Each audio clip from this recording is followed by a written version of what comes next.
So from the beginning, we're in F sharp major. I think this piece is originally in G, but we seem to have brought it down a semitone, which makes our life a little bit more difficult, a little bit more interesting too. So from the beginning, I'm thinking in quavers and eighth notes, 1 and 2 and 3 and 4 and that first note comes on to and, 1 and 2 and, 1 and 2 and. I'm using about half a bow here. And then this third time it comes, I'm going right to the heel because we've got a really long bow. 1 and 2. 1 and 2 and 3 and. You've got to kind of judge the speed of your bow to last for that whole 1, 2, 3, 4, 5.5 beats.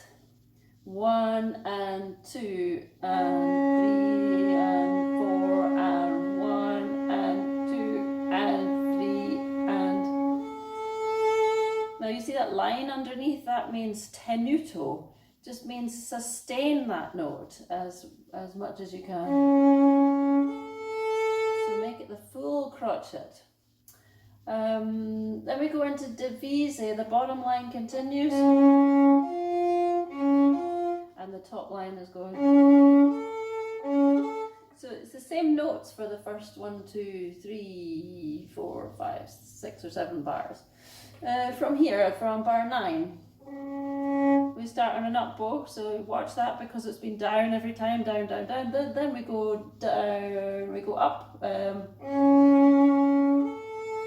Bar 9 is an up bow and a crescendo just to mezzo forte. We're not getting super loud. And an accent. So a little bite with a bow and a bit of vibrato. So there's a line under the next G sharp, that's tenuto, make it sostenuto.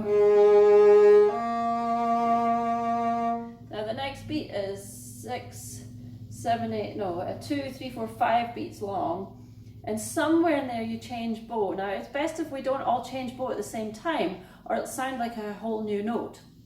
So just change your bow at a different time from everyone else and not on a beat, and then it should be the seamless A sharp that the second violins are playing, that nobody can hear any bow changes. So 1, 2, 1, 2, 3, another tenuto, but not any louder. Now remember, we're still mezzo forte, we're not getting any louder, we're just mezzo forte. Then there's an accent on this. And it's on this as an up bow. You have to stop your bow and then make the accent, still an up bow. Now with espressivo, and we're still only mezzo forte. Because we're playing up higher, it's going to sound louder if we don't do something about it. So let's keep the volume about the same.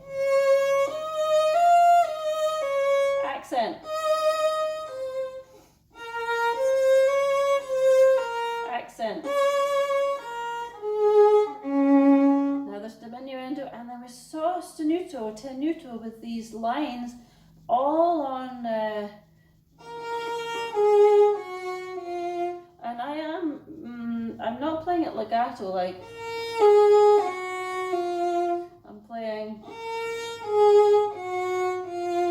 I'm kind of just putting a bit more weight at the beginning of each note to separate it.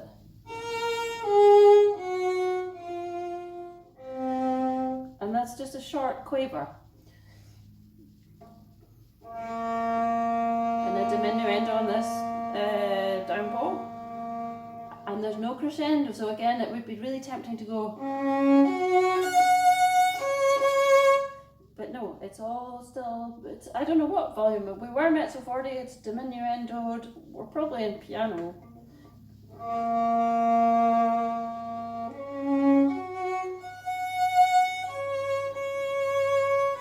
Now there's a crescendo, diminuendo, pianissimo for the first time. This is a really special moment. Let's go over the fingerboard.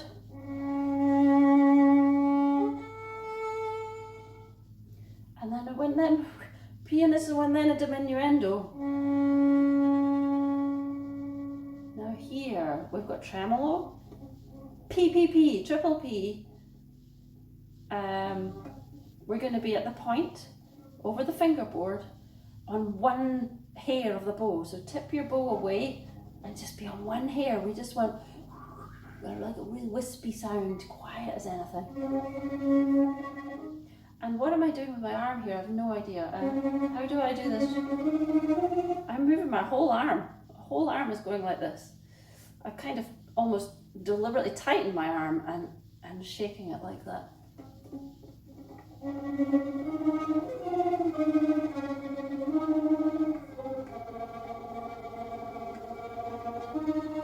There's no crescendo. Still pianissimo, triple P. Now here there's a crescendo. So we've been over the fingerboard. When we play these two quavers slur up bow, we make a big crescendo and we bring the bow back to its kind of normal place between the bridge and the fingerboard. So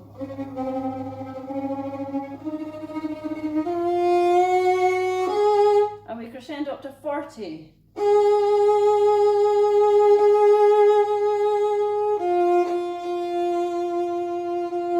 then a diminuendo.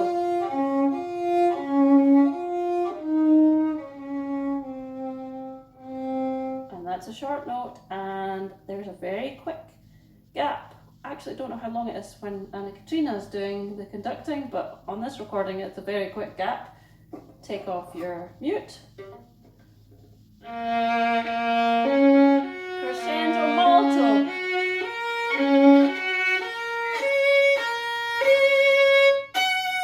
Fortissimo. Now here there's a big chord. I'm recommending that nobody even plays this actually. Oops, it's tremolo. Accent. Now this tremolo you'll see is in the middle of the bow. We're not on the fingerboard, we're right between the bridge and the fingerboard to get good volume. Am I still doing? And I'm only using my lower arm here. I'm not using my whole arm because I'm not at the point. Just my lower arm.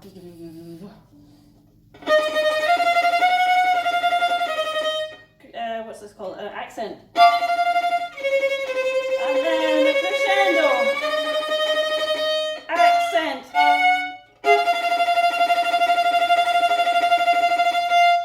And I think the up bow that's written there is for it all to end together on an up bow. So we're going trem, trem, trem, trem, trem, trem, trem, boom. Okay, that was Nessun Dorma. But next is intonation. Keep watching, you'll see some difficulties I've been having with this piece. So we're looking at intonation here. I told you I'd tell you about my intonation. I've had, let's say I've had an intonation problem for about 40 years. And about 8 years ago, I got some magic tips how to improve my intonation, and I discovered what I'd been doing wrong all these years. But it's been very difficult to change. It's a habit of a lifetime. So what was I doing wrong? Well, I honestly think I'd switched my ears off because I didn't know how to play in tune. I didn't know what was wrong with it. I didn't know how to fix it. So the only thing I could do was switch my ears off and pretend it wasn't happening. I mean, I had one teacher in my sort of pre-college days who said, but it's got to be in tune. It's got to be in tune. He never told me how. And I don't think I even knew it wasn't in tune. I was just in denial, total denial.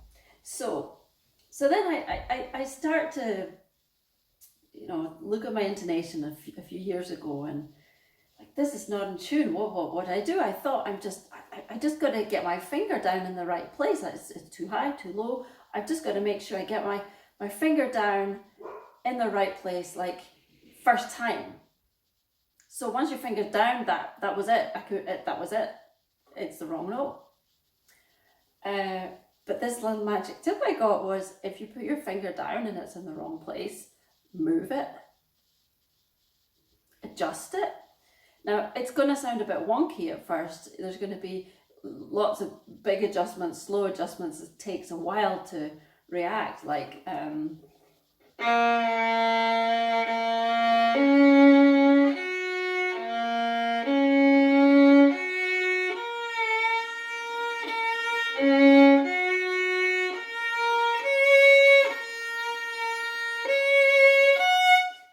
there's a lot of moving about, but after a while you get quicker and the adjustment gets smaller.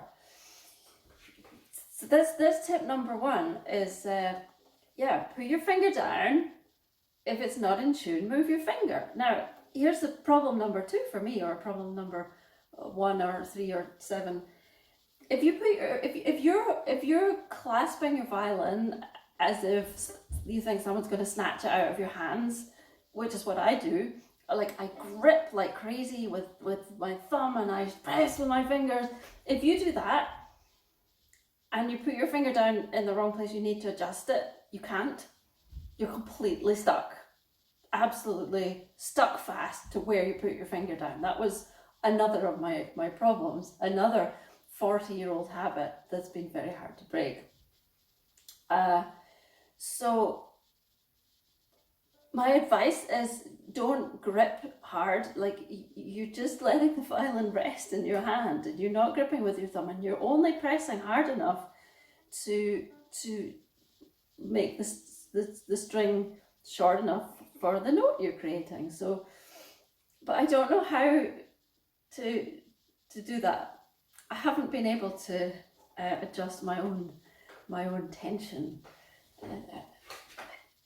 I remember going to the dentist once and I had these problems with my teeth because I was clenching my teeth so hard, and my dentist said to me, yeah, I think it's like a psychologist you need, not a dentist. And maybe it's the same with this gripping thing. I know it comes from inside somewhere. I haven't managed to change it. Okay, so it's put your finger down, move your finger, make sure you're not gripping so hard your finger is stuck. And then here's the thing, how much do you move your finger? How do you know when it's in tune? Well, I thought you just used your ears. You just listen, right? Your ears tell you when it's in tune. Of course, if you've switched your ears off, then you've no chance. So I just switched my ears back on. But then I found out it's more than just your ears that tell you it's in tune. How about this? You can feel that it's in tune. You feel in your finger, you can feel when, my last teacher told me about centering the note. Like when it's really centered, when your finger's just in the right place, you can feel it vibrating in your finger, like through the instrument, through your finger. And I can feel it going through my entire body, like right down to my toes, when it's really in tune. And I find that just this amazing revelation.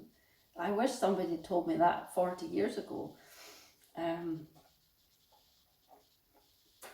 Yeah, so here I am struggling to change a habit of a lifetime. How can I demonstrate this? I don't know. I'm going to play an F sharp major scale.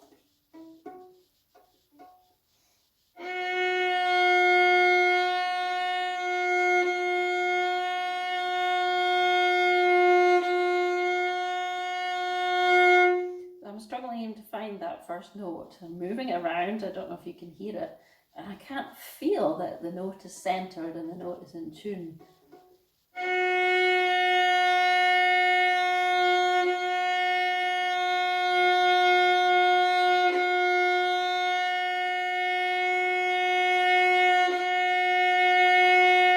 I've got to accept that.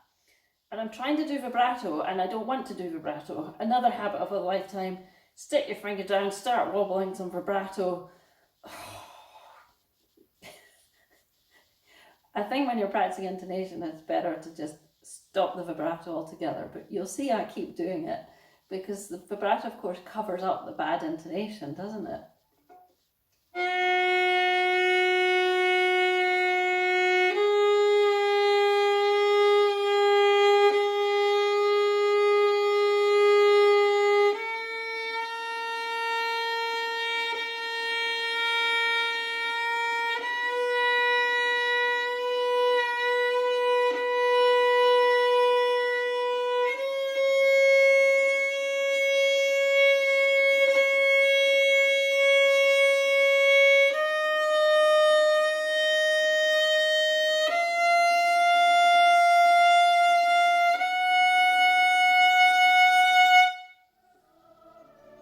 Is that in tune?